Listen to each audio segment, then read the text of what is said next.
বানিয়েছেন, পেছন দিক থেকে সামনে আসতে হবে, তাহলেই তাড়াতাড়িও হবে, অ্যাকুরেট সেদ্ধ এবং মারাত্মক টেস্ট পাবে।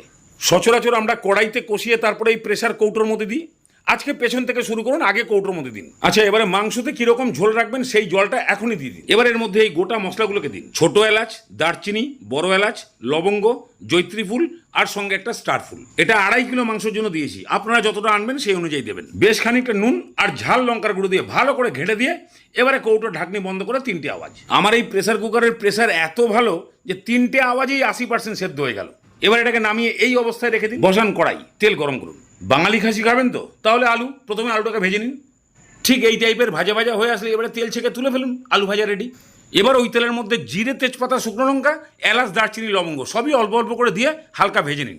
তারপরে এই পেঁয়াজ বেশ লাল লাল করে এটাকে ভাজুন। পেঁয়াজটা একটু নরম হয়ে আসলে এবার কুকারটা খুলুন, এতক্ষণে প্রেসার বেরিয়ে গেছে। আবার ডাইনামুর পেঁয়াজের দিকে, পেঁয়াজটাও দেখুন লাল লাল